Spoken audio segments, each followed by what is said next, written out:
Assalamualaikum warahmatullahi wabarakatuh. Nama saya Nabilah Ananda Pratiwi dari kelas RPLSI R04. Pada video kali ini saya akan menjawab soal UTS. Nomor 1, jelaskan tahapan di dalam SDLC. Tahap yang pertama ada perencanaan sistem atau planning. Pada tahap ini, project leaders akan mengevaluasi persyaratan yang ada dalam sebuah proyek. Ini mencangkup menghitung tenaga kerja dan material yang dibutuhkan, membuat jadwal dengan tujuan target, membentuk tim serta struktur kepemimpinan untuk proyek tersebut. Tahap perencanaan harus dapat menjelaskan ruang lingkup dan tujuan pembuatan aplikasi atau sistem tersebut secara efektif tanpa bergeser dari tujuan awalnya. Lalu tahap yang kedua ada analisis sistem. Pada tahap ini, sistem akan dianalisis bagaimana akan dijalankan nantinya. Hasil analisis berupa kelebihan dan kekurangan sistem, kebutuhan pada sistem dan membuat batasan sistem, fungsi sistem, hingga pembaharuan yang dapat diterapkan. Lalu tahapan yang ketiga ada perancangan atau desain sistem. Pada tahap ini, fitur dan operasi-operasi pada sistem dideskripsikan secara detail. Aktivitas-aktivitas yang dilakukan adalah yang pertama ada menganalisa interaksi objek dan fungsi pada sistem. Yang kedua ada menganalisa data dan membuat skema database. Lalu yang ketiga ada merancang user interface. Lalu tahap selanjutnya ada implementasi. Tahap ini artinya mengimplementasikan rancangan dari tahap-tahap sebelumnya. Dalam implementasi dilakukan aktivitas-aktivitas sebagai berikut. Yang pertama ada pembuatan database sesuai skema rancangan. Lalu yang kedua ada pembuatan aplikasi berdasarkan desain dari sistem. Lalu tahap berikutnya ada pengujian atau testing, yaitu setelah sistem selesai dikembangkan dan juga dibuat, maka sistem tersebut tidak akan langsung digunakan secara umum ataupun secara komersil. Karena harus ada proses pengujian terhadap sistem yang sudah dikembangkan tersebut. Tahap pengujian sistem ini merupakan waktu yang tepat untuk mencoba apakah sistem yang sudah berhasil dikembangkan memang dapat bekerja dengan optimal dan juga sempurna. Apabila memang dapat bekerja dengan baik dan sempurna, maka sistem siap untuk digunakan. Dalam tahap ini juga ada banyak hal yang harus diperhitungkan, mulai dari kemudahan penggunaan sistem hingga pencapaian tujuan dari sistem yang sudah disusun sejak perancangan sistem. Apabila terjadi kesalahan atau sistem tidak dapat berjalan dengan baik, maka tahap 1 hingga tahap 4 harus diperbaharui, diulangi, atau bahkan dirombak dari awal. Lalu tahapan terakhir ada pemeliharaan atau maintenance. Tahap ini bisa dibilang sebagai tahapan final atau tahapan akhir dari satu buah siklus SDLC. Tahap ini dilakukan oleh admin yang ditunjuk untuk menjaga sistem agar tetap mampu beroperasi secara optimal dan normal setiap saat melalui kemampuan sistem dalam mengadaptasikan diri sesuai dengan kebutuhannya. Soal nomor 2, perbedaan model sistem prototype, waterfall, spiral, dan rat. Perbedaan berdasarkan pengertiannya. Prototype merupakan suatu proses yang memungkinkan developer membuat sebuah model software. Metode ini baik digunakan apabila klien tidak bisa memberikan informasi yang maksimal mengenai kebutuhan yang diinginkannya. Lalu untuk waterfall merupakan salah satu metode dalam SDLC yang mempunyai ciri khas pengerjaan, yaitu setiap fase dalam waterfall harus diselesaikan terlebih dahulu sebelum melanjutkan ke fase yang selanjutnya. Kemudian untuk spiral sendiri merupakan penggabungan ide dari pengembangan berulang atau prototyping dengan aspek sistematis terkendali model air terjun atau waterfall. Dan untuk RAD atau Rapid Application Development adalah sebuah model proses perkembangan software sekuensial linear yang menekankan siklus perkembangan yang sangat pendek. Perbedaan berikutnya berdasarkan penggunaan. Prototype lebih cocok untuk sistem atau perangkat lunak yang bersifat customized. Artinya, software yang diciptakan berdasarkan permintaan dan kebutuhan atau bahkan situasi atau kondisi tertentu. Sedangkan untuk model pengembangan waterfall cocok digunakan untuk sistem atau perangkat lunak yang bersifat generik. Artinya, sistem dapat diidentifikasi semua kebutuhannya dari awal dengan spesifikasi yang umum. Lalu untuk model spiral sangat cocok diterapkan untuk pengembangan sistem dan perangkat lunak skala besar, di mana pengembangan dan pemakai dapat lebih mudah memahami kondisi pada setiap tahapan.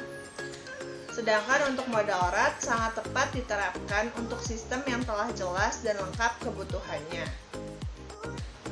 Lalu perbedaan berdasarkan tahapannya. Untuk prototype terdiri dari yang pertama ada pengumpulan kebutuhan, yang kedua ada membangun prototyping, yang ketiga evaluasi prototyping, yang keempat pengkodean sistem, yang kelima pengujian sistem, yang keenam evaluasi sistem, dan yang ketujuh menggunakan sistem.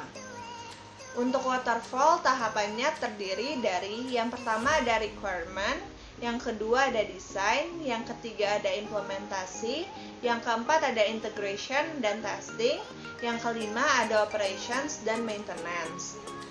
Untuk spiral tahapannya terdiri dari yang pertama ada customer communication, yang kedua ada planning, yang ketiga ada analysis risk, yang keempat ada engineering, yang kelima ada construction and release, dan yang keenam ada customer evaluation.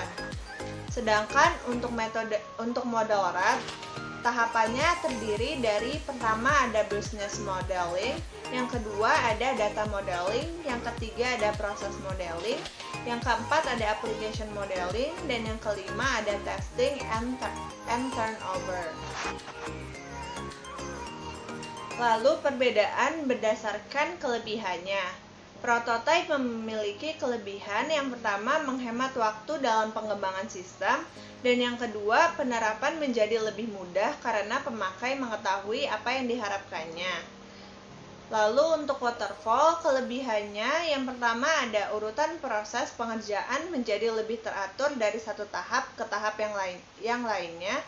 Lalu yang kedua, untuk sisi user juga lebih menguntungkan karena dapat merencanakan dan menyiapkan seluruh kebutuhan data dan proses yang akan diperlukan. Untuk spiral, kelebihannya yang pertama dapat disesuaikan agar perangkat lunak bisa dipakai selama hidup perangkat lunak komputer. Dan untuk RAD, kelebihannya lebih fleksibel karena pengembangan dapat melakukan proses desain ulang pada saat yang bersamaan. Selanjutnya, perbedaan berdasarkan kekurangannya. Untuk model prototype memiliki kekurangan yaitu pengembang biasanya ingin cepat menyelesaikan proyek, sehingga menggunakan algoritma dan bahasa pemrograman yang sederhana untuk membuat prototyping lebih cepat selesai. Lalu untuk model waterfall, kekurangannya yaitu yang pertama sulit melakukan perubahan di tengah proses. Lalu kekurangan yang kedua, jika terdapat kekurangan atau kesalahan proses dari tahap yang sebelumnya, maka tahapan pengembangan harus dilakukan dari awal lagi. Sedangkan untuk model spiral, kekurangannya yaitu butuh waktu yang lama untuk menerapkan paradigma ini menuju kepastian yang absolut. Dan yang terakhir, kekurangan dari model RAD yaitu kesulitan melakukan pengukuran mengenai kemajuan proses. Dan yang kedua, lebih banyak terjadi kesalahan apabila hanya mengutamakan kecepatan dibandingkan dengan biaya dan kualitas. Lalu nomor 3 ada contoh aplikasi dan model pengembangan serta aplikasi yang dipakai. Di sini saya memilih contoh aplikasi pemesanan tiket bus dengan model pengembangan yang dipakai yaitu model waterfall. Dan tahapan model waterfall ini menurut Pressman. Yang pertama ada tahap communication atau project initiation dan requirement gathering.